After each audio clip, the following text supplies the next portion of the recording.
whatever your political persuasions. I want to introduce our chairman for this afternoon's meeting, Derek Clark, sitting MEP to retire at the end of this month or week or thereabouts anyway. And he will then take the written questions and questions from the floor after each of the candidates has spoken for 3 minutes. Thank you for your attention. I'll see you later. And your ballot paper has the party name to vote for, and in each party name slot there is a list of the candidates, which you vote for the party, UKIP, Tory, whatever, and your X goes in the appropriate box. At the end of the day, when all is counted, if we have enough votes, we can put it that way. If we have enough votes, our top person gets in. If we have enough more votes, our second candidate gets in, and so on down the line. So we need a lot of votes to get as many of our candidates elected as possible.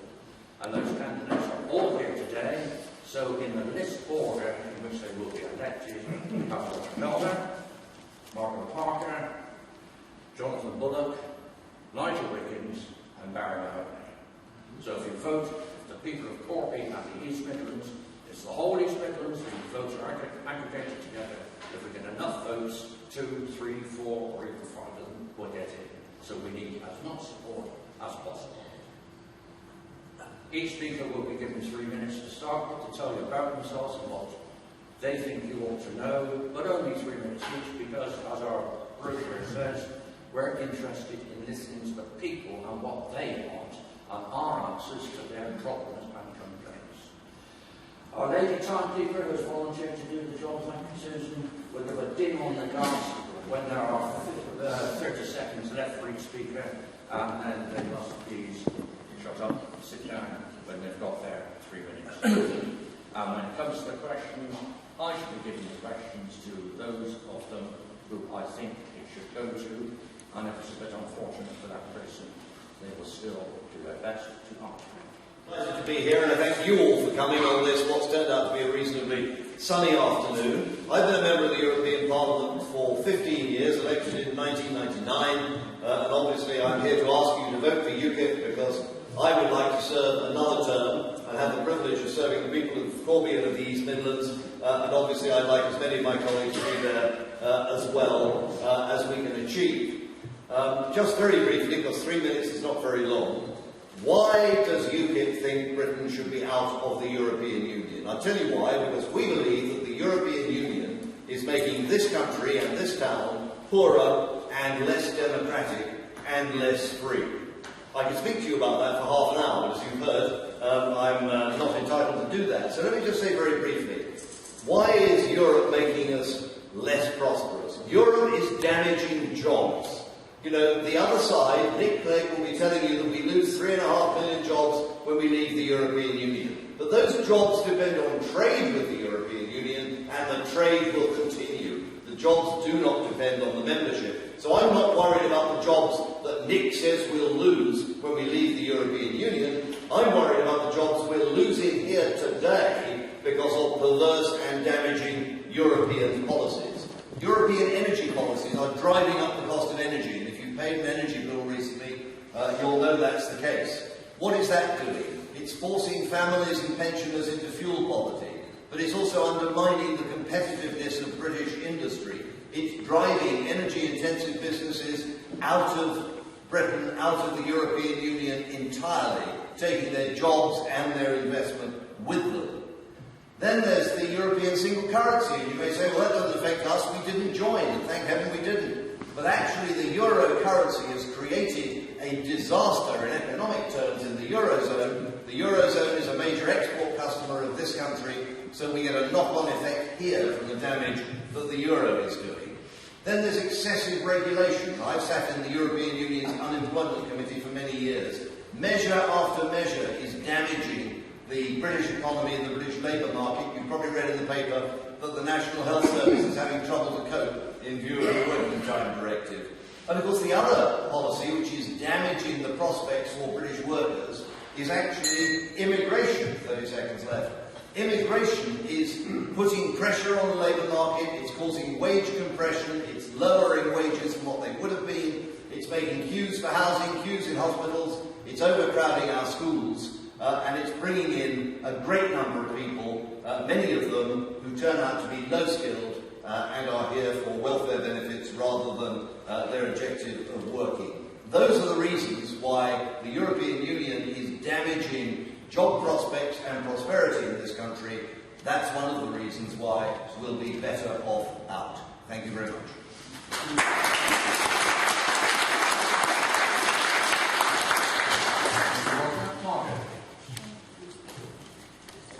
I don't know if you can all hear me in the back. Can you? Fine, okay, well, we'll go solo then. Well, good afternoon, everyone, and thank you so much for being here today. It's terrific to be back in Corby because it seems only a very short time ago since I was fortunate enough to be your candidate in the recent by-election. And at that time, we came new to Corby because we didn't even have a branch. Well, we did exceedingly well in Corby. UKIP achieved a huge success, over 5,000 votes in a matter of 11 weeks from a zero position. And we didn't just throw a manifesto at the people of Corby and East Northamptonshire. We went out and we asked them, what are the areas, the issues that concern you? And of course, we got the answers. They were, of course, long-term youth unemployment, high youth unemployment, long-term unemployment, not enough social housing, stretched NHS, people can't get their children into the schools of their choice, 31, 32 languages. So many issues that affect the lives of the people of this constituency. And we fought a really terrific battle, and we did very, very well. We came second in Corby Town. Of course, third overall because of the rest of the constituency, which was primarily Tory-based. But that's what we did. That's what we can do when we all work together. We can achieve a huge amount. And here we are now on the run-up to the Euro elections on the 22nd of May. And we've travelled all over this constituency. We've met a lot of people. We've listened to their discussions. We've heard what they've got to say. And we are actually really fighting very, very hard to be able to represent people. We can do a tremendous job in Brussels, because after all, £55 million a day, we'd like that back here. There's an awful lot we can do in our region to be able to use and spend that money much more wisely. People say, well, can you really do anything? Well, yes, we can. I mean, we have, a long-term MEP here in Derek Clark, who's served the constituency well, Roger Helmer, who makes a magnificent, magnificent contribution. So we have a fine team here, and I'm going to ask you all, please, please vote for us. We won't let you down. We're ordinary people. We are none of us career politicians, thank God, because, they don't care about the issues that really affect people, that, their everyday lives are affected by the things that if they don't get enough housing, they lose their job. I better wind up. But anyway, I'm looking forward to your questions. Do please feel free to ask whatever it is that's on your mind. Thank you.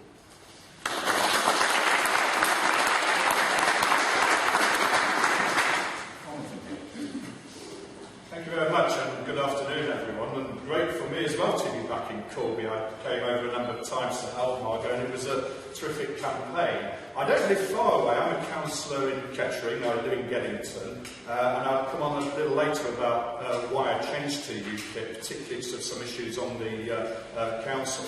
But I actually moved up here to work in Corby at the Ulstries Industrial Estate. I was Director of Policy for 5 years at the Institute of Logistics and Transport there. There's about 40 people employed there. And it was there I came across a lot of issues which just showed how much the EU is meddling in British policy. So much so that our lobbying wasn't just done down in Westminster. It was half the time done in the EU. I served on the EU Relations Committee of the European Logistics Association. Why? Because 70% of our laws now are made in Brussels, and that's the focus of where people had to go to lobby to try and change the law. But of course, even if the whole of the British delegation and MEPs and whatever over there wanted something different, it wouldn't necessarily happen because you're completely outnumbered by all the other countries. Clearly, we've lost British democracy.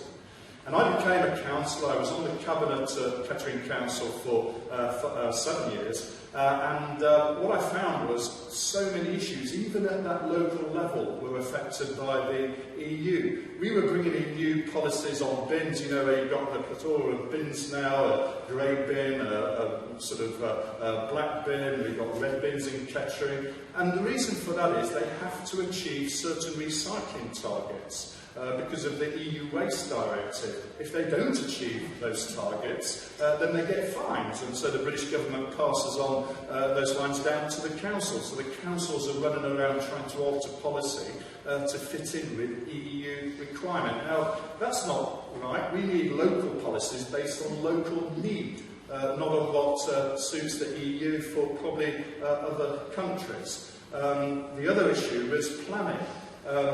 Because we've had these big developments. They're building 5,500 new houses in East Kettering. When many people locally said, well, hang on, we need a smaller development, we were overruled because the whole planning framework is designed against that. So there's issues like that which meant we were losing out locally because of the EU, because of the government's policy. So I joined UKIP. I've not looked back since. It's been wonderful working with this team so far, and I look forward to your questions. Thank you.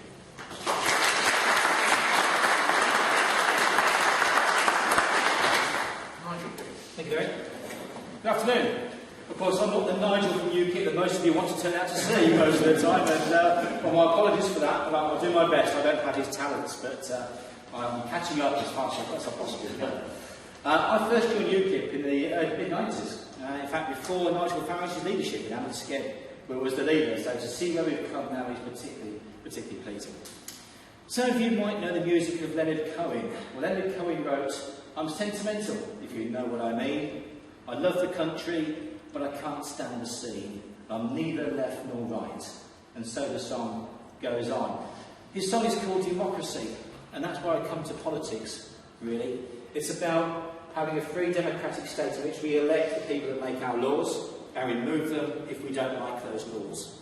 It's about electing the people who spend our taxes and removing them if we don't like the way they spend our taxes. Currently, those rights are being removed as every week goes by. The same goes for defence and security, who we align ourselves with. That should be our choice in our Parliament in Westminster, not by an EU dictatorship. For trade, we should decide who we trade with globally, not within just the European Union. And we have the right to control our borders, or we should have the right to control our borders. All those rights are being eroded. They need to come back to this country.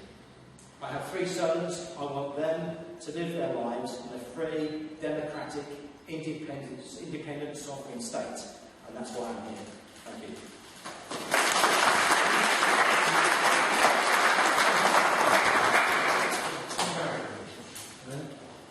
Good afternoon. I feel that I've been living with this wretched European Union nearly all my life. When I was at university, they told us this great new European Economic Community, as it was then called, and it was going to introduce this great new, simplified, wonderful tax called VAT. Well, we very quickly found out just how bad that was, but as we went into this supposed economic community, the Commonwealth, the British Commonwealth, was treated absolutely appallingly, and it was obvious then that there was something not right about this customs union.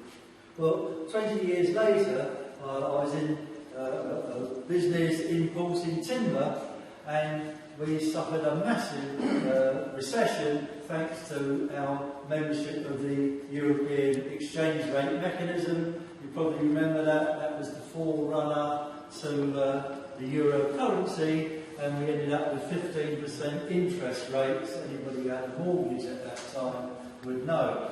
So the first time I saw this party election broadcast for this new party, this UK Independence Party, specifically designed to get Britain out of this European Union, I thought, jolly good, this is the thing for me. And I went along to a by-election, and this was 1994, it was 20 years ago. I met this chap, personal young man in his 20s. I thought, oh, he's got something, he could go somewhere like this. Well, you probably guessed it. It was another Nigel Farage. I said to him, Nigel, you know, getting out of this European Union, I didn't want him to get too dismayed, you know, if we didn't get out of this European Union quickly. I said, Nigel, you know, it's going to be a 20-year project getting out of this European Union.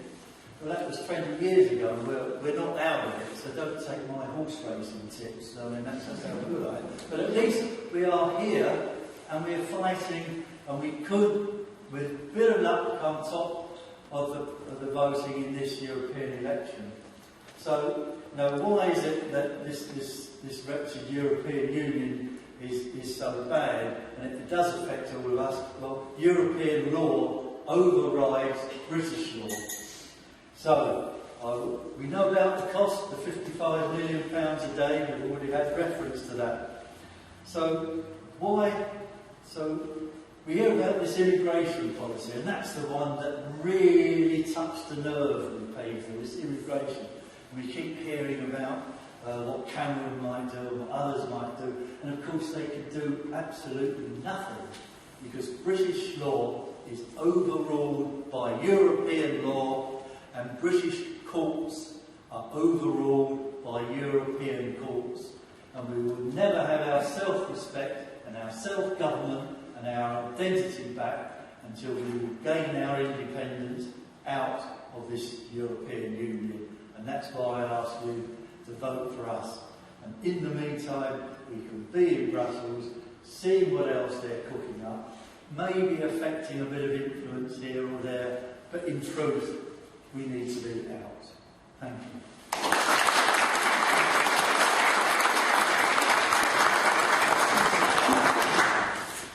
Now, ladies and gentlemen, a number of written questions. I don't know if people are here because the names are all the same on the printed sheet, particular kind of thing. So if you recognise your own question, well, okay. And most of them have an additional part, which seems to be their own thoughts on the matter. And I won't read that out until whoever has answered it to see if it corresponds, except for a little snippet from the first one, which is rather long. So, for Roger Wickens, I think hard about Corby and the UK. We have lost so many jobs because we are in the EU Union, not what we originally joined for at all. And goes on to say, I wish to hear what UKIP may offer us, as unless we try another different political party, we will never know if the issues can be changed for us. Well, thank you very much, Dave. Yes, have we lost... Let me just have the question in front of me. It's my great age, I can't always remember the detail. Have we lost jobs in Corby because we're in the European Union? Well, in my introductory remarks, I described a whole series of European Union policies which are directly affecting jobs in this country and costing jobs, not at some time in the future, but right now, today. And one of the things I particularly talked about was the issue of energy.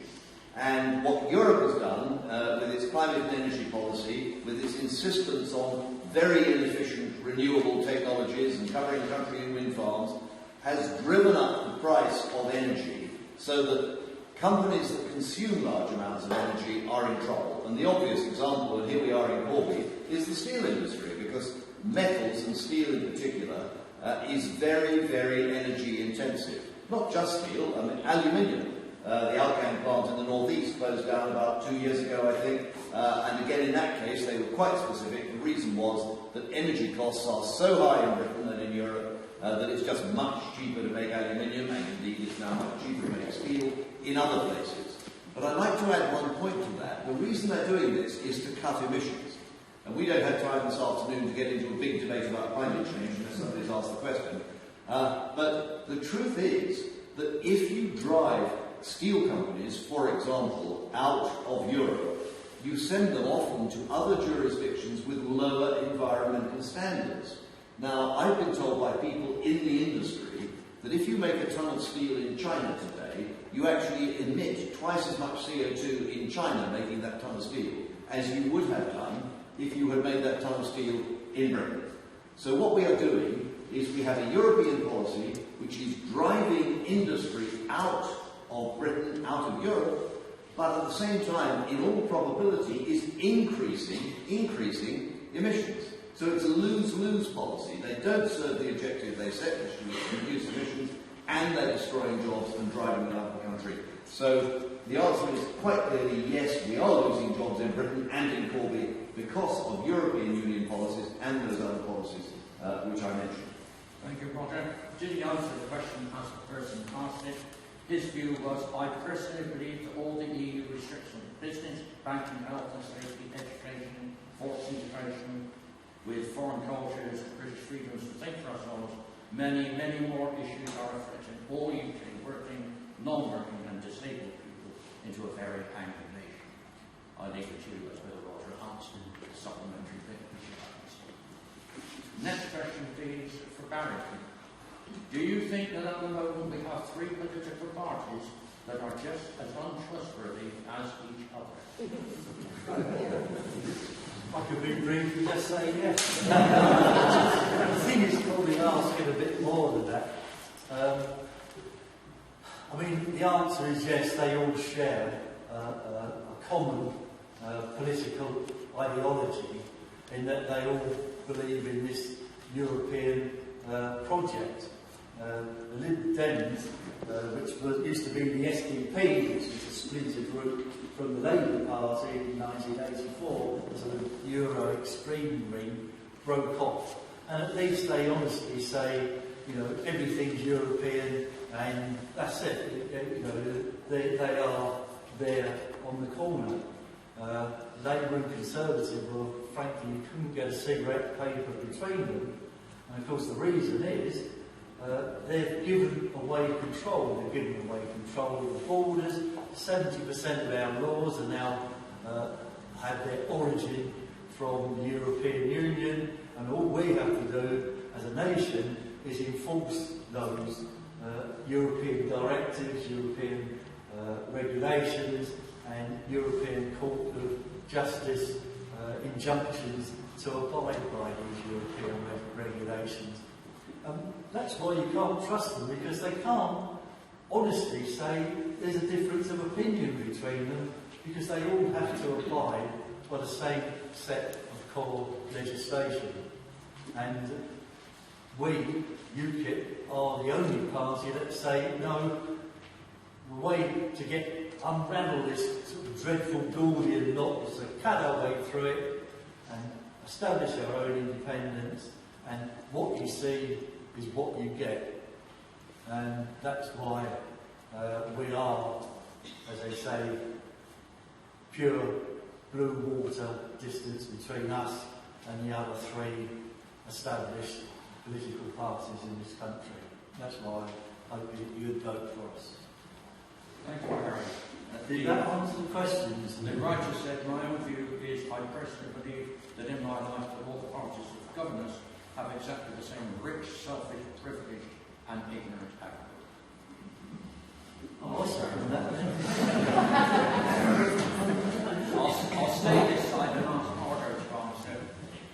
Do I think our local stroke national parties do their best for working people in the UK? No. I'm not going to stop there. Because they have repeatedly let down British people and their jobs, their expectation of having a job. They've let down our young people with their education system, which hasn't been fit for purpose. We've destroyed our manufacturing base, and you know, here we are in Corby. We have a lot of good local companies. Solway Foods closing, very, very bad for the local economy. Aquascutum, a fantastic company based here over 150 years, wonderful, skilled people, lost, sold to China. Derek Clark and myself, we did what we could, or we heard that was happening. We do our best. Bombardier is another one. We want those contracts for the people that work in those companies. We don't want to lose those contracts to Siemens, probably a very good German company, I have to say. However, we're not doing enough to be able to retain the jobs in this country, which is critical. I want young people to be able to have decent employment when they leave their colleges and their schools. They've got to. We've got to make them. fit to be able to go out and get the jobs. But the jobs have got to be there. We want to preserve our NHS, so we want the money spent wisely. We don't want it wasted. We want to be able to give people the very best that we can, because we owe it to them. Sadly, I became involved in politics because I was driven into politics, because I was so fed up with the three parties giving all of our powers away to Brussels. So for me, it was a no-brainer. I had to do something. You know, I complained and I wrote letters and I did everything I could. But in the end, the Lisbon Treaty, which was the last straw signed by the last Labour government, but never opposed by the other parties, passed so much power to Brussels. I couldn't believe it. Something had to be done. And that's what we're attempting to do. So, yes, we need to serve the people of this country much more meaningfully. There's a lot we have to do. And we know what we have to do. We just need your vote to be able to get out there and do it.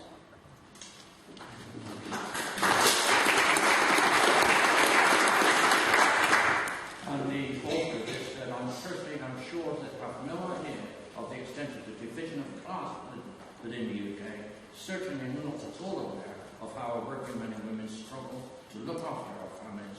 Just look at the food banks we now have. Can you speak up this a little bit, please? Pardon? I beg your pardon. I'm personally sure they have no idea of the extent of division of class within the UK, certainly not at all aware of how our working men and women struggle to look after our families. Just look at the food banks we now have. This question, I think, for Nigel, and it doesn't seem to have an extra bit, so I'll read the whole lot. Can UKIP ever hope to set our borders controlled again? Get our borders controlled again. The Daily Mail has reported that border agency officers are not allowed to ask an EU traveller how long he or she is staying or the purpose of their visit. Does UKIP agree with this? Okay. Yes, we have lost control of our borders, and no, we do not agree with preventing border agency staff from questioning anybody's intention on arriving in this country or how long they are staying. The question really is about immigration, isn't it, at the end of the day?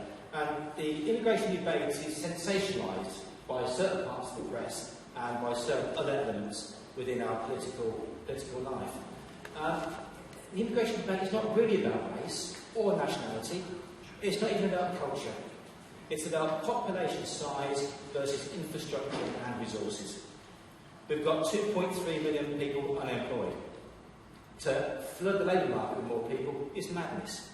We've got overworked hospitals, oversubscribed schools, congested roads, a welfare system which is bucking under the weight of demand that's upon it.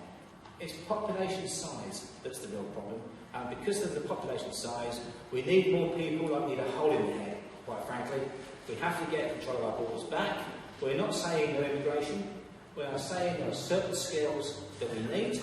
We need a proper system, a controlled system to get the right people into this country. What we don't want to keep doing is flooding the labour market with skills we've already got, because all that does is push wages down, increasing competition for jobs. The minimum wage becomes the maximum wage, because nobody needs to pay any more than that anymore, and that's pushing lots of people in this country into poverty. The only way of getting control of our borders back is to get out of the EU. Thank you.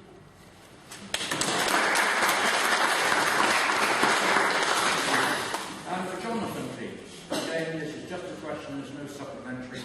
What is your view on the use of zero-hour contracts by multinational companies? Well, I think this is one thing which has sort of been expanding. I told you earlier about when I worked as Director of Policy at the Institute of Logistics and Transport, and we came across a number of issues to do with contracts which were starting to change, and how this is becoming the norm. Clearly, if that's the way within the law that these companies operate, the government needs to look at it and look at ways that it can be altered or advice can be given so that we actually get more people involved in having a much fairer contract system. It doesn't happen in all the countries, but it's certainly happening a lot in the UK. So I think this is one where we say, well, hang on, we want people to have a fair contract. We don't want people to be put on these zero contracts. It's half the time they're either unemployed or not working or not earning. It puts more pressure on the welfare system as well, because they have to do more claims. And we want the larger companies to have a much fairer system. They make millions in profits. Their shareholders make a lot of money, so it's only fair that they have a system of employment where these contracts are done in a way whereby you know what you're going to work in terms of hours, and you know what you're going to be paid.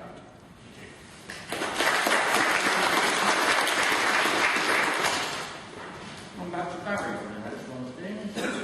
Do you think it is right that we give millions of pounds into the EU Union? I think it's right that we give millions of pounds into the European Union. Well, clearly not. We heard before that the current level of direct subscription is £55 million a day. £55 million a day, that's £20 billion a year. That's just over 1% of gross national product. But the total cost of our membership of this European Union is fully 11% of gross national product, which in terms of money is £170 billion, £170,000 million. Now, without all of these restrictions that have been put on us by European legislation, European Union legislation, as well as the direct contributions, we'd be £170 billion a year better off. About half of that would accrue to the government through taxation and lower benefits. And so the Treasury would be better off by about £85 to £90 billion a year. But at the moment we're running £107 billion deficit in public finance. So that would be 85 out of 107 of that deficit gone. But more important, confidence that this would bring back to industry as the weight of legislation is lifted and as demand increases in this country because funds are not paid abroad, will increase confidence, increase investment, increase employment, increase government revenue, and we will soon be able to, and along, that's that half, that's the expense half, and taking back control of the borders so that increased employment doesn't just result in more immigration. We'd actually see a reduction of unemployment quite dramatically. So with these two items, the reduction of cost being paid away to the European Union, plus control of the borders, would mean we'd not only have a balanced government budget, we'd even have a surplus, and we'd start repaying the national debt, and we'd have an expanding economy. And that is the real cost of this European Union. It's not money, it's not euros, it's not pounds, it's people's lives, it's their lost opportunity to develop, to have employment, to have security, to have a home of their own, and it is that human cost that is the real cost. And how can you put a monetary value on it? I can't, but I know that is the source of so much misery at the moment.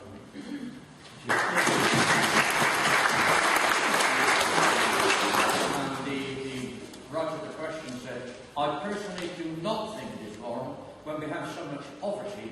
Many people here in the UK are going hungry and cold. Those who govern or are in opposition are not going hungry. They just get richer. The human cost. Result. The last written question I have, I think I'll give to Nigel at the end. Do I think we would be able to do business with the whole world trade, not just Europe, if the United Kingdom left the EU? Yeah. Absolutely. We're members of the World Trade Organisation. We can trade globally on a far better basis than we currently have, whilst our trade is controlled by the European Union. You don't have to be in the EU to trade with the EU. Norway, Switzerland, Iceland, within Europe are good examples of that. China, USA, Canada, you name any other country in the world, they all trade with the European Union. If we were to leave, we would be the EU's largest customer. Now, they're not going to damage that prospect, are they? I was told last week that British money represents 9% of the Spanish GDP. They're not going to put that in threat, are they? Our trading position is far stronger outside of the EU when we negotiate our own trading arrangements with who we want to trade with on the terms with which we wish to trade with them that best suits our economy. We have to get that control back.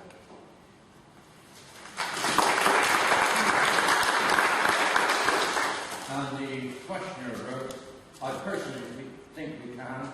We already do. Most importantly, our fuel supply would be cheaper without the EU restrictions we already have. A much better bargaining position.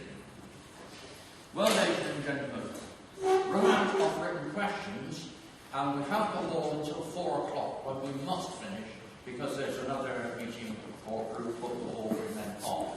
But it is not yet 3:45, so of course, questions from the floor, if you please. The lady there. Sorry, I didn't get any time to fill in one of the question forms. That's My all right. question is this. If, when, please God, when, we are successful in getting into Europe, in what way will that affect the care of the elderly in this country? It's a question I've wanted to ask you, or some of you, for a long time, and I've never seemed to be there at the right time. I am one of those people deeply affected by the policy of care for our elderly in this country. My husband is in a care home, and I pay £3,100 a month for his care. Into the bargain, I've got to live in my own home, and it leaves me with exactly £20 to spend on food at the weekend for me. I want to know what you're going to do. I don't know, first of all, whether or not these policies that we practice in this country are related to Europe. I don't know how the elderly are treated or funded across Europe. If they are different, if they are better, are we going to adopt those? If they're worse, what will coming out of Europe do to help people like me? Thank you. Well, I think we all heard that. Care of the elderly, where's the money come from? How can we do better? Margot Parker. Well, Mary, I know it's a pretty desperate situation. We have seen dreadful cutbacks, and I assume you're worried clearly because you fall into that bracket where you're not getting the help that you desperately need, and therefore you've had to sadly put your husband into a respite home, and it's grossly expensive. I would very much, and I know UKIP, we are formulating a new policy which will answer your questions, but my personal view is this. We have a huge amount of money that is wasted. I want to bring that money back so that we can actually address the situation that you face, because it's no good closing day centres, it's no good taking away help that people desperately need. It's quite wrong, but we need the money to be able to finance the whole process. And certainly with local authorities cutting back to the bone, I do feel they could use their money more wisely, and frontline services for the elderly and disabled people, for sure, must not become the poor relation. We must, in a civilised society, take care of the people that need to be cared for, and we must do it in the most sensible way and the fairest way that we possibly can. No one wants to see a situation where people cannot get help. It is quite wrong, and to close a day centre or to close down a system that doesn't allow people to receive help when they're on their knees and they must have help, that is completely morally wrong. I would hope that we will have a proper policy. I know we will after the 22nd of this month, when our domestic manifesto will be released. So I'm confident that we will be doing the right thing, and I hope that that will help to answer your question this afternoon. Thank you. Yes. My name's Alvin. I'd like to support the lady over there in as much as this. I recently retired and I've spent a lot of my time working abroad, and I've been in places where this country sends a lot of foreign aid. I've actually seen firsthand that this foreign aid is totally wasted. Totally wasted. Bangladesh, it goes straight in their pockets. Jamaica, it goes straight in their pockets. I was there when a large sum of money was sent to Jamaica to repair this, do that, and the government lost it. Right? There's India, there's all these places. Now, if that foreign aid, which really worries me, perhaps we should have an aid for disasters, that's fine, okay. But for foreign aid, willy-nilly, Argentina we're giving foreign aid to, and so on and so forth, that should be here, supporting these sort of situations for the elderly, and obviously all the way down the line to young people that are disabled or whatever. This has got to be really looked at. The three main parties, hopefully this is going to be the main party eventually, but the three current main parties don't seem to be totally interested in this at all. They just don't want to know. Roger, Well, indeed. You have virtually set out UKIP's policy. Our policy is this, that we think we should have limited funding for disaster relief. Okay, there's an earthquake, there's a tsunami, we send tents, we send blankets, we send kit for blood transfusions, we send vitamin tablets. Fine. I don't think anybody would argue with that. We want to be able to help other people in the world when they face a disaster. We do not want to send very large sums of money either to countries like India and China, who have their own space programs and their own nuclear programs, nor do we want to send money to corrupt governments. This is the problem of sending money directly to governments, where, as you say, it goes straight into the politicians' pockets.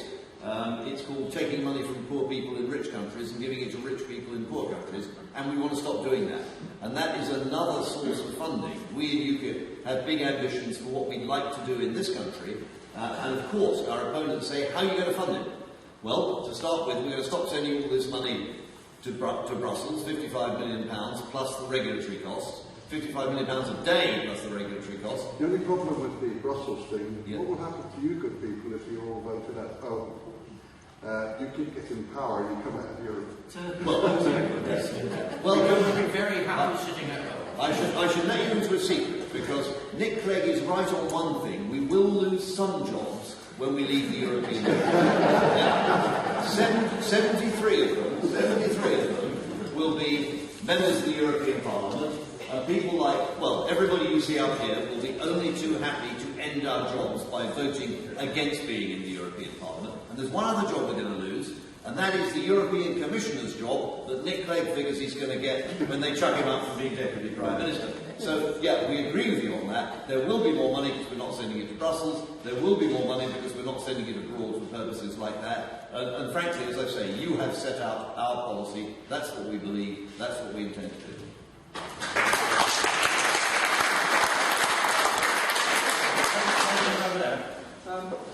What do we now supply to the EU that could not be supplied by another member of the EU if we were to leave?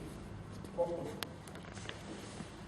how do we maintain? Well, I think you raise a good issue there, because some people start saying, oh, well, if we come out of the EU, then what happens to all the products we want to sell over there and everything? And we sell a lot, but it's by no means our biggest market. We sell far more elsewhere.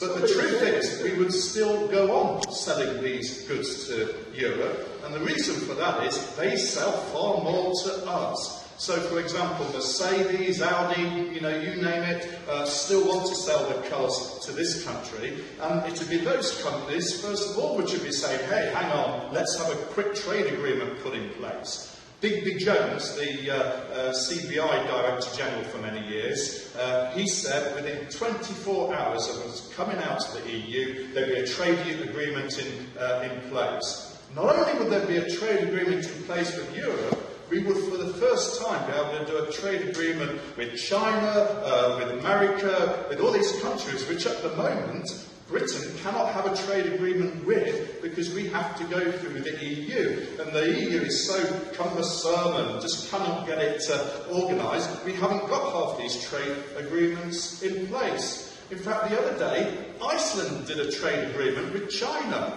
Britain doesn't have a trade agreement with China, but we could have. And what about the old Commonwealth countries? A fantastic opportunity to trade there. So on that, I've expanded it from what you asked, but on that general sort of trading agreement, we'd still be supplying to Europe, they'd still be buying from us, and we'd still be buying from them. But it'd be a free market there, happily agreed between the countries, but what we wouldn't have is political rule from Brussels. Yeah.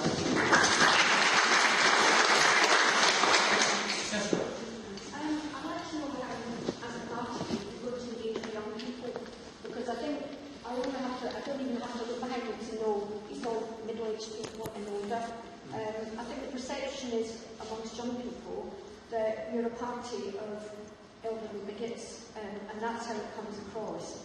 I mean, personally, I like a lot of what you're saying, but I think when you talk about the wind farms getting rid of solar energy, and you talk about recycling, you don't like a lot of recycling targets. These are the things that young people are engaging with. They want these things. They don't want nuclear power and things like that. And they're worried, I think, and that's why you're not engaging with them. You're not talking to them on their level about things that are important to them. And they're a valuable part of the voting public. And I think you're missing out completely on because there's no young people here today that have come to listen to you. And I think that's a failing. And I want to know how you can address that. I don't know who the youngest on the panel is, so I'll take a fire with Nigel.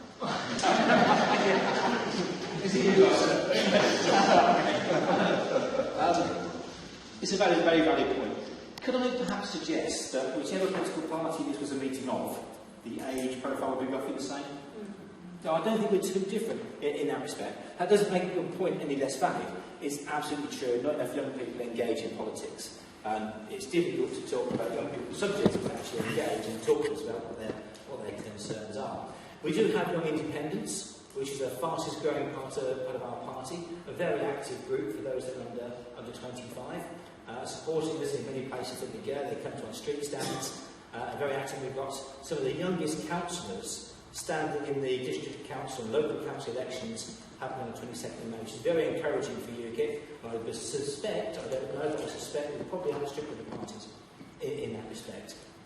I mentioned in my introduction, I have three sons. They're 26, 24 and 21. Even I have difficulty getting them engaged in politics, would you believe? We don't do enough in our schools.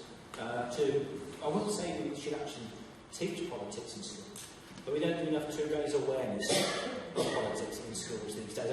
I almost hate myself for saying that because almost every week somebody comes on the radio or TV and says we should teach this in schools, and this must be taught in schools, and that must be taught in schools.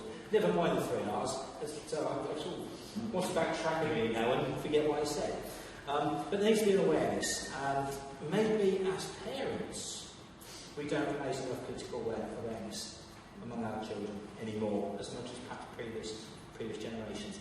Can I just finish by saying we are aware of our responsibility, we are aware of the younger generation and how important they will be to UKIP, and we will embrace as many young people in our... No, I'll rephrase that. We will encourage as many young people into UKIP as we possibly can, listen to them and get them involved.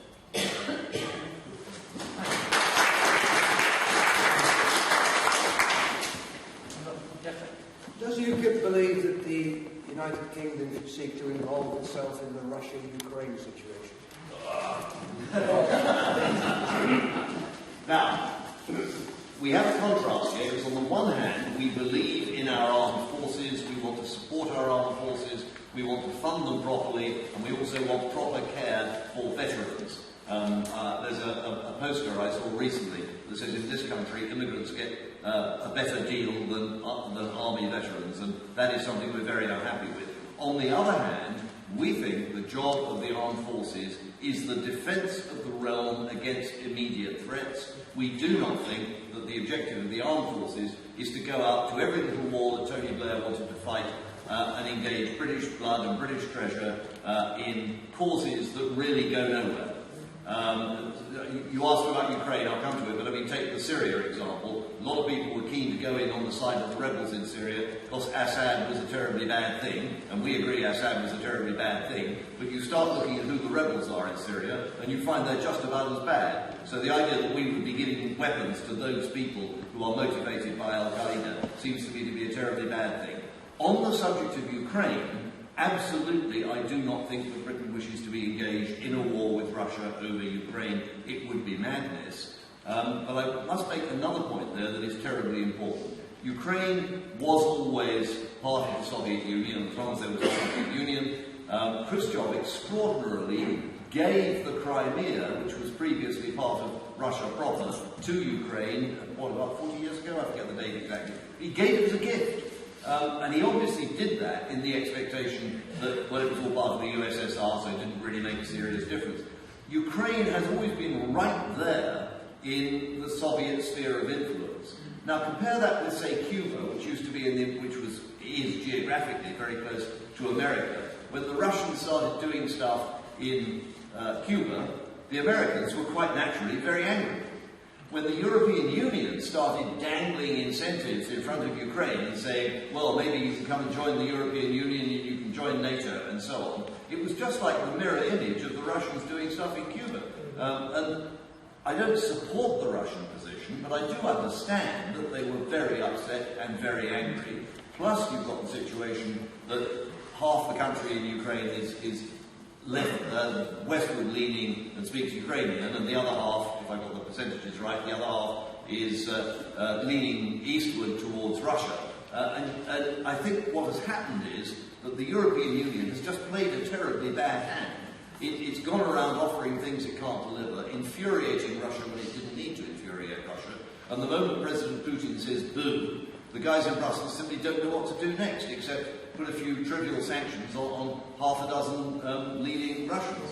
So the answer is, the problem arose because the European Union handled it so badly, and we do not want to go and pull those chestnuts out of the fire. We want to give diplomatic weight to trying to prevent a conflict there, because the last thing the world needs is a conflict in the Ukraine. But we do not want to go sending soldiers and aircraft and so on to that particular sphere of influence.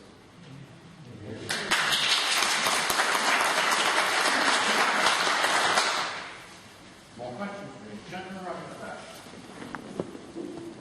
Can you tell me what the views are on human rights laws?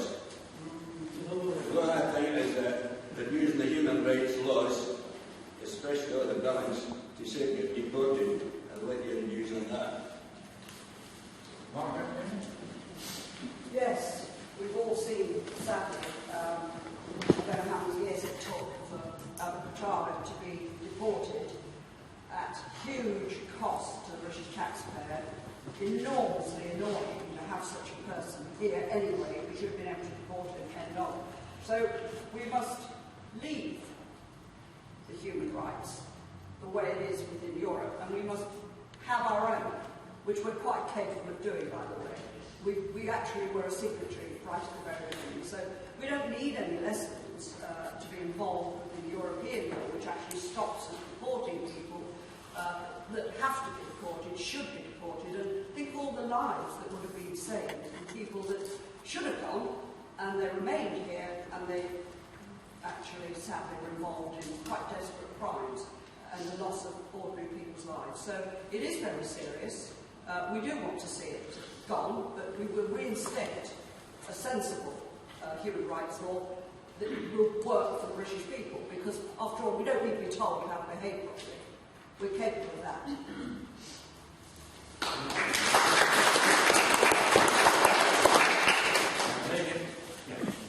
In Corby, we've lost firms like Covering and Avon and that, which were big employers. Now they moved to Poland. Am I right in thinking that's because when countries join the EU, they no longer have to be at a certain standard to join?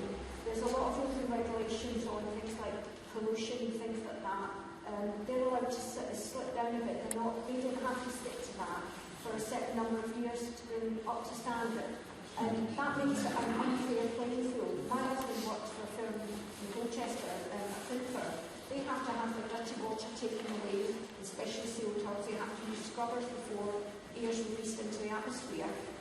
outsource contracts to countries where they don't have to do that in the EU, and that doesn't seem like a fair playing field. And how is that allowed? How, what can we do about that? Barry? Yeah, there's a number of different strands there. First of all, Eastern European countries joining have lower labour costs. And factories around the world these days tend to be roughly about the same efficiency because the technology is readily transportable. So you don't have an efficiency gain. So if you have a low-cost labour, cheap labour, your costs of production are lower. So clearly there's an immediate incentive to relocate to a low-cost labour country. It's not just within the European Union. I mean, Ford closed down their truck making in Britain and moved it to Turkey, for example, for just that reason. You do have, as well as that transitional arrangement, and I think that's what you were referring to, where environmental compliance is less for a number of years. And then there's a third thing, which is grants, regional development grants. So if you set up a factory in a new accession country, you get some additional grants. And of course all of this goes on for several years. And of course in that several years, 10 years typically, you can close the plants in Britain and move them to Hungary or Poland or Romania. And of course once you've lost the jobs, are they ever going to come back? Well, it is very reluctantly going to come back because at best labour costs may increase in Eastern Europe, so they're about equal to Britain, but we're never liable to be that cheap that is going to be a sudden influx. So there's really those three things all going together. Outside of the European Union, of course, we still have to compete on an international stage, but we don't have our hands tied by these transitional arrangements and additional grants.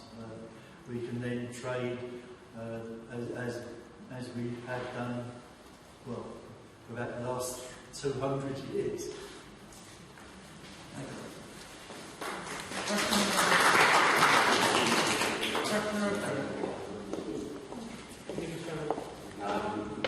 University costs in the UK at this moment in time. Where do you stand on university tuition going forward at a point in time where we're far closely approaching the point where it's costing us more to administer the £9,000 a year cost than we're actually getting back at the end of it? It's a ludicrous situation. I have 3 young children that will be going to university within the next 5 years, and to be frank, I think each one of those is going to leave university at the age of 22, possibly with as much as £50,000 of debt. How can that be right in a society that can fund the system correctly? I think it's a proposal to be found. Yeah, it's a very serious point because refer to my sons again, sorry for doing that. They've all been through university in the last few years and they've all come out with the debt that you referred to. I've got 2 trains of thought on it, really.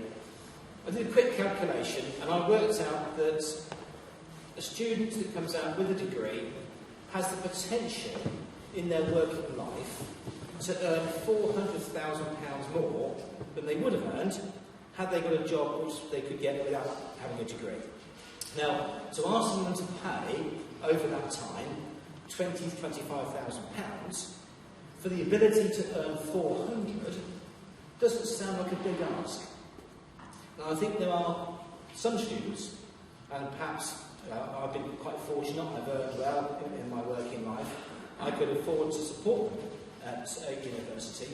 I really don't have a problem with them coming out as graduates with that debt, because it then forces them to go and get jobs, to achieve their ambitions and earn money to get that investment back. Having said that, there are many young people who perhaps don't have the opportunities given to them by some supportive parents, and they need help, and they go and perhaps see that opportunity and perhaps can't gain that potential afterwards. So I personally, as a personal view, as a party, we need to produce a mandate for the general election after the European elections, and the party's policy will be absolutely clear. And luckily, in UKIP, we are a party that accepts various views and slightly varied views. So I would like to see, from a personal point of view, a mix in the way that we treat graduates. I would not like to see children from very wealthy families given a free education at university. If they're that wealthy, why shouldn't they pay something towards that? Other than scale, those with ability, but without the resources, as a society, why shouldn't we support them and give them a free education at university? That sounds like a mature, well-cultured thing to do in a British society. And then in between, there are those that make up the majority of the population. And maybe we need a kind of scheme that says there's certain levels of support for certain people from certain backgrounds, a bit less support for people with better off backgrounds, and no support from those from the wealthiest backgrounds. Just my thoughts. I put it into yours, and make of it what you will. Thank you.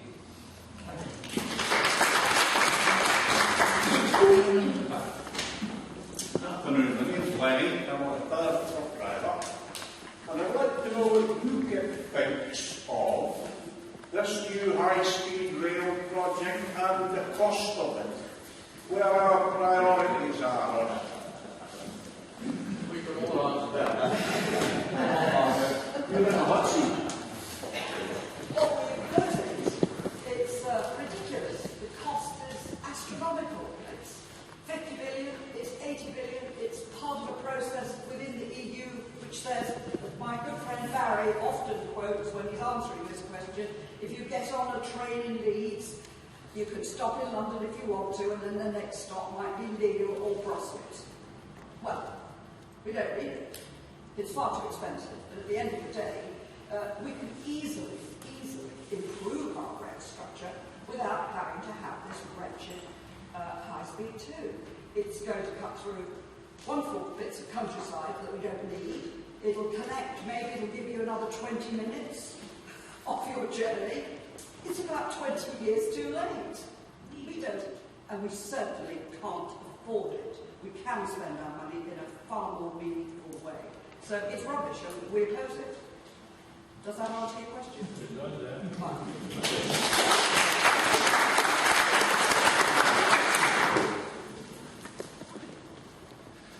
I'm John Johnson, and that's on row. I was just going to add that the KPMG report, and this was done by the actual, those supporting the scheme, the KPMG, the accountant's report on it, said that Northamptonshire, so Corby, Wellingborough and Kettering, will be worse off in economic impact by about £200 million. So we don't want it. Gentleman over there. Going back to the last question about university students, I'm going to suggest that quite a number of years ago, it was a big thrust to get as many people in university as you possibly could. Tony Blair wanted 50% of the population to have a university education. My suggestion is that that was really to get them off the unemployment register. But to take that on, I was at university late under the chair's chairman, and even then, there were a good number of people there who had no intentions of going on and using the degrees they were getting to do any sort of professional work. Some were doing degrees simply to get out and, frankly, make illusions of themselves whilst they were at university anyway. What would UKIP's policy be about university admissions? Would you keep them the same, or would you tend to tailor them to the requirements of professions, or how would you deal with them? Thank you. Roger. Yeah, thanks very much. Let me stress that we're primarily talking about the European elections here, yeah. And as I think Margot said earlier, we will be finalising a manifesto for the general election, which will cover issues in the UK, including student fees. And that's why I'm afraid what we're giving you at this stage is personal opinions rather than party policy. But yeah, okay. I absolutely agree with you. It was a great gimmick that Tony Blair came up with, because 50% of young people to university. Now, some people benefit from a university education, and when I went to university, I think only about 10 or 12% of the population went to university, and that wasn't enough. But some people don't particularly benefit from an academic style of education, and would benefit much more from a more vocationally oriented style of education. And in my personal opinion, for what it's worth, while 10%, 12% was too low, I think 50% is far too high, and the evidence I would quote you for that is A, the problems that graduates are having these days getting jobs, you know, and they spend 3 or 4 years getting a degree and end up flipping burgers in McDonald's, and B, the very high dropout rates. You're looking at dropout rates of I think up to 20 or 25% from some of the, how can I put this politely, the lower ranking universities. Which seems to me evidence that you're sending people to university who don't feel comfortable when they get there and don't fit in with the sort of academic environment they're being sent to. So I absolutely agree with you that there are too many people going, and it is distorting the life chances of those people. And there has to be a balance somewhere in between. I can't tell you exactly where it is, but it's not where we are at the moment. And we need more provision for the vocational education that I think more people would benefit from, and the economy generally would benefit from. And I would go back to the point on fees, that what we certainly don't want to see is good, bright people denied a place at university because they can't afford it. And I'm sure that when our formal policy on this comes out, that will be a key point. The other point I would make to you is, of course, we're charging fees on the same basis to continental European students as we're charging to British students. And we're giving them the same loans, and the experiences, I think the first questioner on this point was saying the cost of administration are getting to be as high as the amount of money you collect. One of the problems is that these university students from the continent are going away and not making a big deal of actually paying the money back. And actually the process of pursuing them and getting the money is extremely difficult.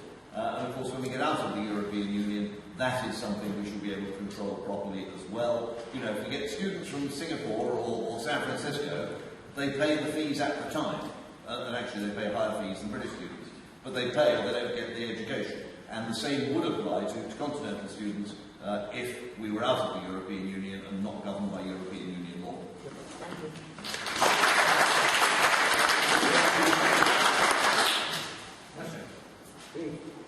If the UK does leave the European Union, there will be a huge number of people from places like Eastern Europe who presumably lose the right of residency here. They may not want to go home. How will you address the problem? I think this is an issue which often comes up now, that we've had millions of Polish or other people come over to this country. What happens if we leave the EU? It's a fair question to ask. I think, first of all, we have to make it clear no one is going to go around throwing anyone out of this country. If people have come to work in this country under the laws of this land and they don't have occupied themselves in legal activities and paid tax, then they are not going to be removed. That would be, in my view, morally wrong. However, what there would be changes in is, for example, as many of you perhaps know, people from Europe working over here can claim benefits back in their own land for their children, perhaps back in Poland or wherever. That is a nonsense that they'd be able to claim tax off this country and send it back for an issue back in another country. That would stop. And I think what would actually happen is you get a very clear thing whereby those who have settled here and want to be part of Britain and want to be British in the future and their children brought up as British, that is absolutely fine.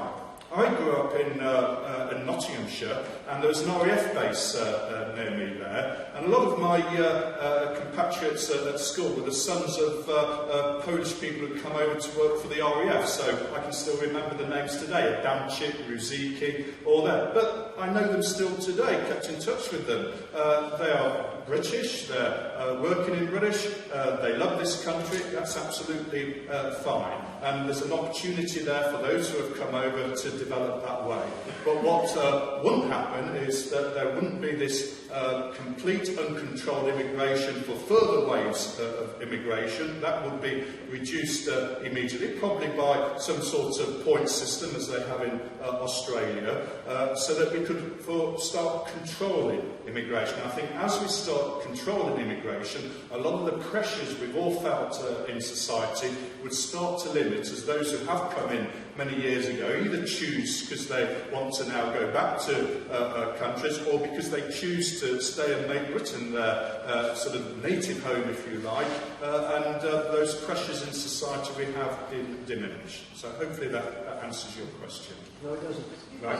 Would you, therefore, grant automatic British citizenship to anyone that's currently here and make a passport available? No, I don't think anyone's talking about granting British citizenship. I think once you've lived here 5 years, you're allowed to apply for British citizenship as a naturalised person, and you know that's always been something which is available, and many people over the years have done that, and we've got many candidates in UKIP who happen to be born in other countries. That's not an issue. What we're not going to do is to suddenly say on day 2 after leaving the EU, right, you know, 1.5 million people are in here from European countries, you have to leave. I don't think that will be fair or moral. Okay, thank you. When you're speaking about this topic, I think that the common sense has simply gone out of the window. Speaking to my neighbours, to my friends, and I would take a bet, everybody in this hall, I would say that the solving of this problem of this immigration would be that no one, absolutely no one, draws 1 penny piece of benefit until they have contributed to the National Health Stamp for at least 2 years. In a plain common sense.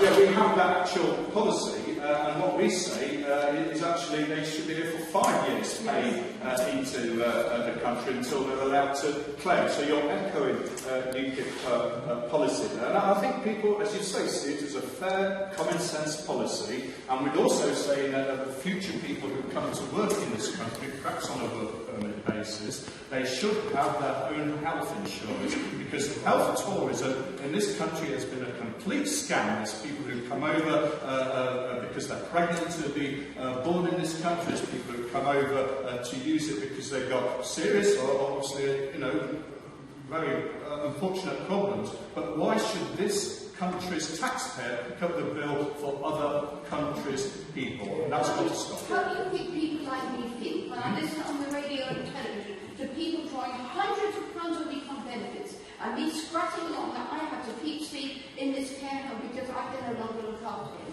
Now I'm going to make a suggestion to all of you. First of all, the point that I just made with the backing of this company, that clear common sense policy about when they can and when they cannot draw benefits, and a minimum contribution they should have to make to this country before they become eligible for 1 penny piece out of it. That should be in your manifesto.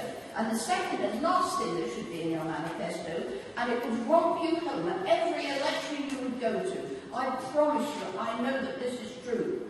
If you would stop the honest, industrious elderly being fleeced of their achievements and their dignity, and being victimised for the integrity they have given this country over the whole years of their lives. Put that in your manifesto, and you haven't got a single worry about whether you will win or not. Thank you. I think you do launch our general election manifesto for next year. I think you'll find all these points in, and you'll be very happy with what we're proposing. But thanks for your points. Can I just interject at this point?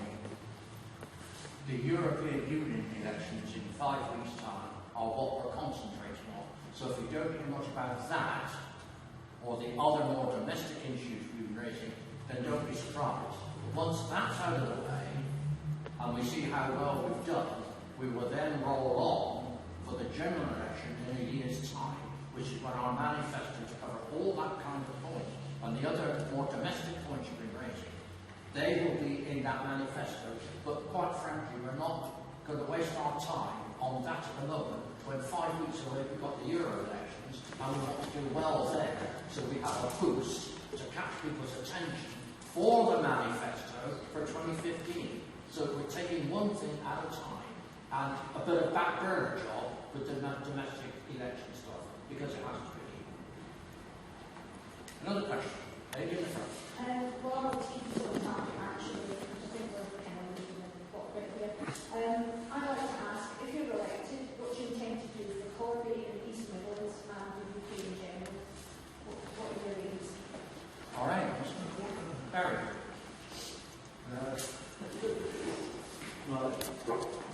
The reason for getting to the Europe, 20 years ago we had this debate in UKIP. Why are you fighting elections for an institution that you want to leave?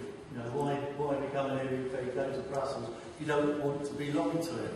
And of course it puts you in a cleft stick, doesn't it? You either, there is an institution that you can fight for in an election, or you don't fight for it. And if you go and win the seat, do you then not take up the seat? Because if you go and win an election and then don't take up the seat, it's rather like slapping the electorate in the face. You voted me, and now we're not going to bother to do anything. So we had this debate.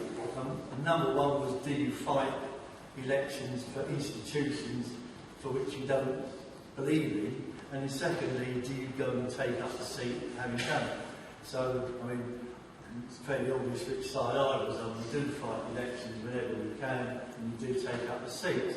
So why then go to an institution that we don't want? Well, partly it's to find out what's going on inside that institution, and it's because we've got existing MPs from Nigel, Derek, Roger, and others, that we can find out what is going on and what is being planned for the future. And just occasionally, there's a little bit of influence to lessen the hard consequences of some of the proposed legislation. I mean, I remember that early on there was a graphic example of incinerators for industrial units, and ICI and big chemical companies had exactly the same one-size-fits-all proposed regulation as a small family farm. I mean, it was clearly ridiculous, and that got changed. And this is some years ago, but it was a very obvious example where just occasionally you can bring some influence. So that's one area, and it's really a case of being there, seeing what comes up, and seeing if it affects people in your area. Roger mentioned the whole area of energy and cheaper energy, which can affect manufacturing generally in Britain and in Corby, because Corby is a largely a manufacturing town, albeit that it hits the headlines when it often goes wrong, executing, closing, and the steelworks. So, what do you do? And the answer is, it depends on what issues come up and how you can then tackle them. I mean, we mentioned, for example, this HS2 railway. Now, whenever you get a big town, London that is, and a smaller place, Northamptonshire, and a fast rail link, what happens is trade always migrates to the bigger town. It happened in France between Lyon and Paris. High-speed train to TGV, trade came out of Lyon and migrated to Paris.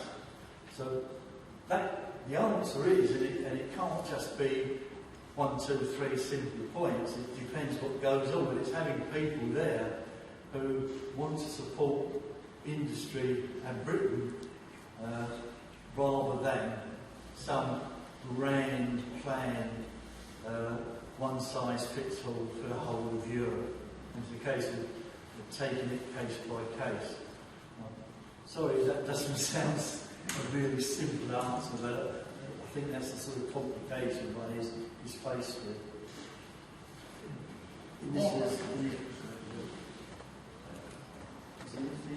In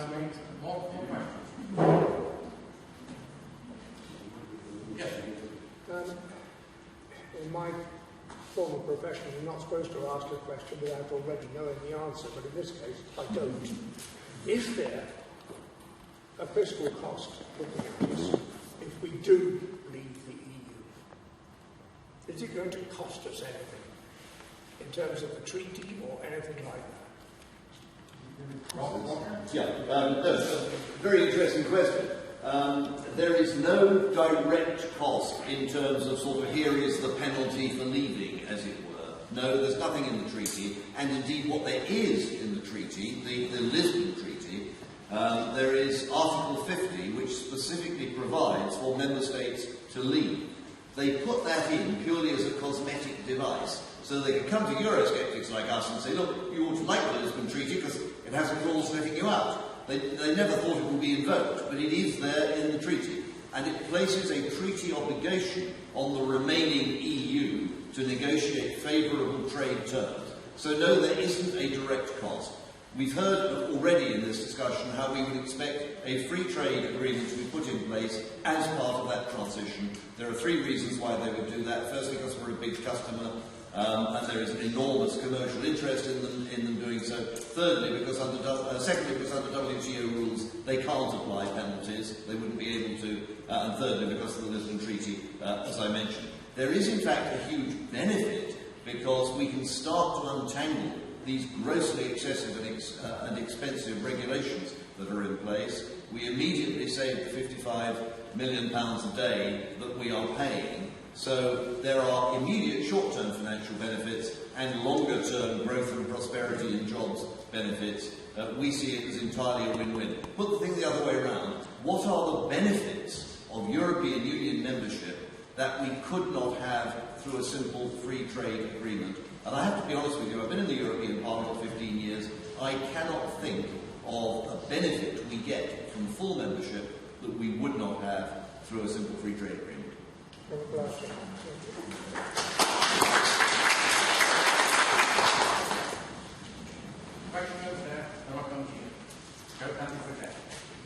A lot of people in Corby have got relatives in Scotland. What's UK's position on the referendum in Scotland? Well, we want to preserve the Union. I mean, you know that, Alan. You know it very well. We know we're stronger on this occasion together. There's a huge, rich heritage that comes between the two countries, and we believe really firmly that Scotland is stronger, certainly better off, and so are we. You know, we've had our wars in the past. We got over all that nonsense, and here we are, part of the United Kingdom, so we'd like to keep it intact. And I'm sorry that there's a few wild politicians that promise a lot of things that maybe they can't deliver. But I think the Scots are far too canny to turn their back on common sense. They know where they need to be, I'm sure.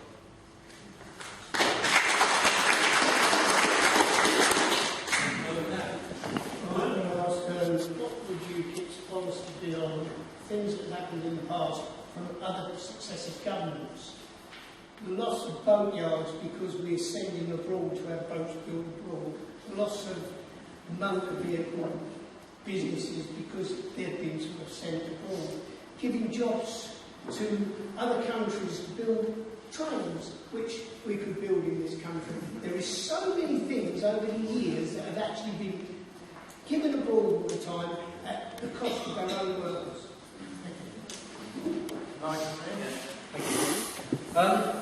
Can I just suggest that it's actually one cost of leaving the EU that matches the further flags? They have to pay for put on the Union flag. Actually, change that number of flags maybe. I'm sure I'll pay for that. I worked in the automotive industry in the 70s, and what a sad place to work. We wrecked the automotive industry, rubbish management, trade unions, lack of investment, and poorly designed cars. All the things you need to wreck an industry, and we did it to the automotive industry. we need to reinvest. We need to bring back control of our own budget, our own money, and put the investment back into these industries. With investment, with technology, with proper quality products and services, we can afford to bring the jobs back that have begun to China and India over the last 20-odd years. It is investment, it's long-term planning, obviously, and we need to work as a team, as a country, to make sure that all our industries are successful. What I would like to see is go back to the past where we worked in conflict with each other. Yes, we had rubbish management, but we worked in conflict. We really worked as teams. And I work with a lot of Japanese companies and have done for the last 25 years. The Japanese know teamwork. They know respect for each other in the workplace, and as a result of that, they produce fantastic products, highly efficiently, and get good customer service as a result. Toyota breaking systems apart, I have to say, in that. And as a society, as good as we think we are, and you know, thank heavens for British society, because it's still the best on the planet, but we need to learn certain things from the Japanese, and it's about those things I've just said: inward investment and supporting their own businesses, their own industries, their own technology.